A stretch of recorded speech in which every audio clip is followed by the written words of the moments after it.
So the Chris Brickley Invitational took place this weekend, and if you are like me, hearing that, being like, "What is that?" It is basically an invite-only scrimmage event that I think is becoming a more formal thing because they are giving out like an MVP award, and I don't know. I'm seeing like numbers for individual player lines being tweeted at the end of this with a lot of footage and film from it, which I don't think was always the case in past years. But first really heard about the Brickley Invitational last year when Jasper Johnson won MVP.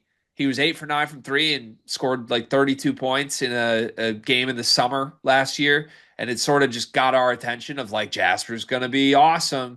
Um, Also, Jasper, this was last year's event when he was 2 years away from being a college basketball player. So it's kind of you have some younger guys in that are still at the prep level, and then you have some bigger names that are actually going to be college basketball players next year all there. This year, we had Darius Acuff, Trey McKenney, Chris Sinak, Michael Brown, Eric Ryby, Malachi Moreno, Malik Thomas, some of the best players in that class that we love. Then you also had Jerry Easter, Caden Magwood, some other more under the radar types. But all in all, if you search for it, you can find more information on how this went.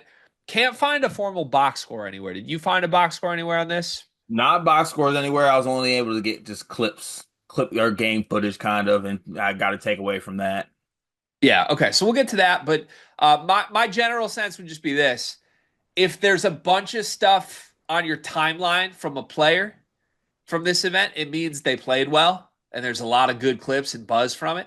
If there's nothing on the timeline, it means he didn't play well. Like I can't find anything on Trey McKenney at the Brickley Invitational this weekend. But man, there's a lot of hype around a couple guys, specifically Kentucky and Louisville commits. The MVP of the event this year was Michael Brown, who I believe had 29 points. And there's some clips of some crazy shot making from Michael here. And then you also had Kentucky center commit Malachi Moreno, 18 points, 9 rebounds, 5 assists, and a block. So Kentucky and Louisville commits shining in this event, amongst others. What are some of your takeaways from what you could dig up from the Brickley Invitational? The PG1's going crazy. I will say that. Shout out to Michael Brown. But no, honestly, out of the stuff that I saw, the one thing that I think is moving me one way or the other is what I mean. Did you see that Kristen Ack stuff? His dunk in transition was wild. Windmill. Dog, everything was crazy, and it's just gonna be so interesting to see what like Samson's gonna do with that. You know what I'm saying? Because and this is not a down on Sinak because I'm a massive Sinak guy, but he's not like what the typical Houston big has had these past couple years, or the type of big that Samson has had. Like there's so much skill and talent there that it's going to be so intriguing to see how he's utilized and how Samson uses him. But um, to me, you got to think that when you're talking about preseason stuff, and I know a lot of people like Houston at one. A big part of that is because Sanak is going to be an impact guy day one. Like he's that good.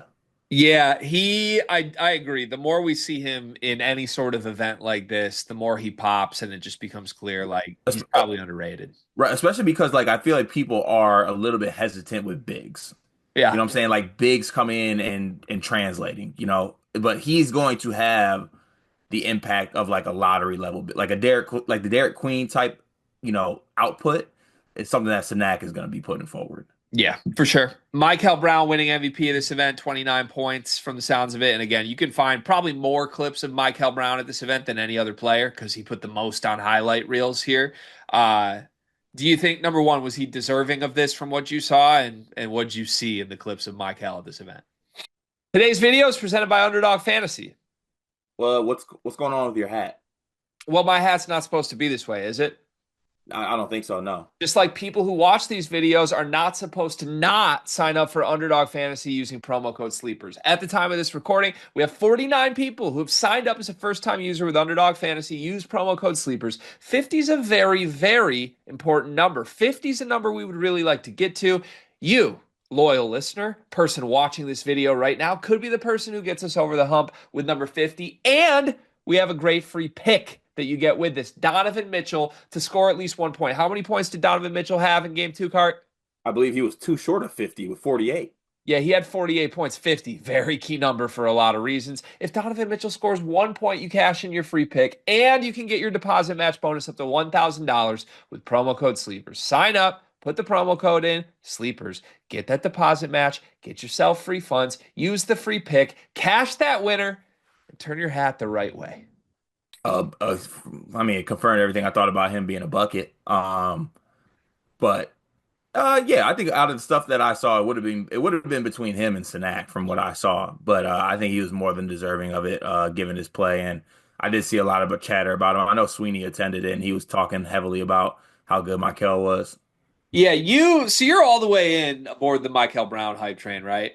Well, I didn't know I could be further in, but like, See, I'm in a dangerous spot here because I'm coming off a year where I was like, I'm not into Chucky Hepburn as Louisville's point guard. And now Michael Brown's obviously incredible. I'll never deny that he's not an incredible talent, but it's just not my flavor, respectfully. Like, we've now reached the point where players who grew up idolizing LaMelo Ball are our mhm. new college basketball players, and that just terrifies me.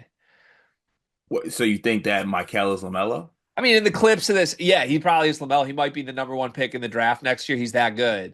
But like every clip of him is like 13 dribbles to go nowhere, fade away, goes in. Like I just What's that aesthetically, I'm offense? so anti the brand of basketball that he plays. What's that offense called? Do him. There's a lot of doing him from Michael Brown, that's for sure. How that's going to pair with Ryan Conwell and guys that actually play real basketball, I think, is going to be interesting to me. Okay, we're gonna get there eventually, but Well, it's this going to whole be. like Don't you think it's going to he, be interesting? he's not LaMelo. I think there's going to be a lot of Michael doing him at the expense of other guards who are like, dog, pass. Like, Hmm. I can play. Like, what are we doing here? Will there be an adjustment to it? Yes.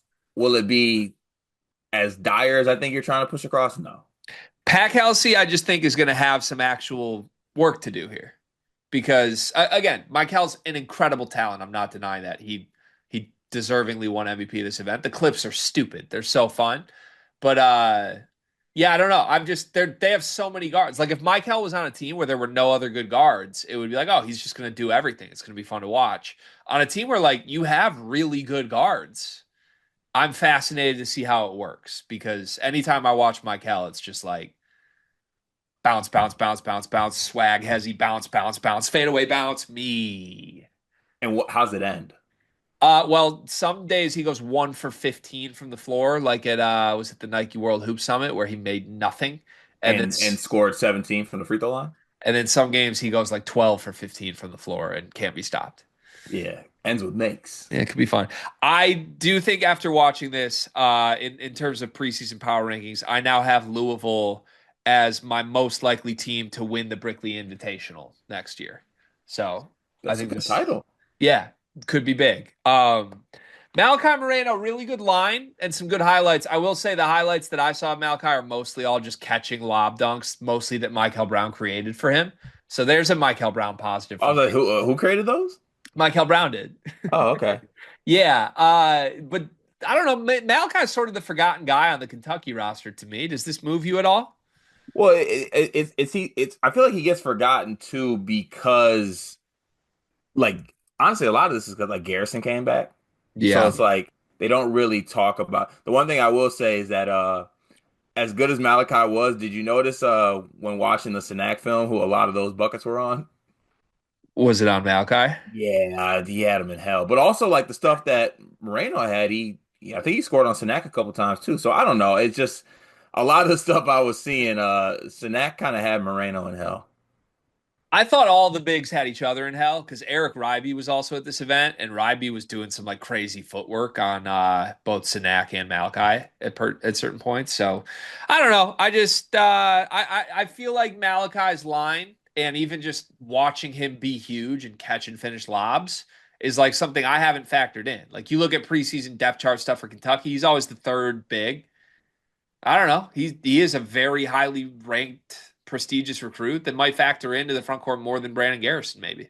Yeah, especially given, I mean, not crazy, but there is some uncertainty with when Quaintness is going to be fully healthy. Yeah. And like all respect to Amari Williams, I feel like this is a legitimate lob threat that I don't really recall seeing in many Mark Pope offenses before. Yeah. Because I think they need more of the Amari Williams type as opposed to a lob threat. What do you mean? Like a top of the key initiate dribble handoff type stuff. Like a passer guy. But I'm excited to see how a lob threat works in a Mark Pope system. Right, like you do the dribble handoff stuff, and then like Amari Williams would do like the short roll thing. It's more so Moreno's going all the way, and you have I don't know Jelon Lowe coming off, and it's a threat. Yeah, Yeah, right. I like it. My primary takeaway from this is that the Kentucky Louisville game is going to be really fun. yeah. And that's what first week of the year. Yeah, First week. Yeah. first week. Love it.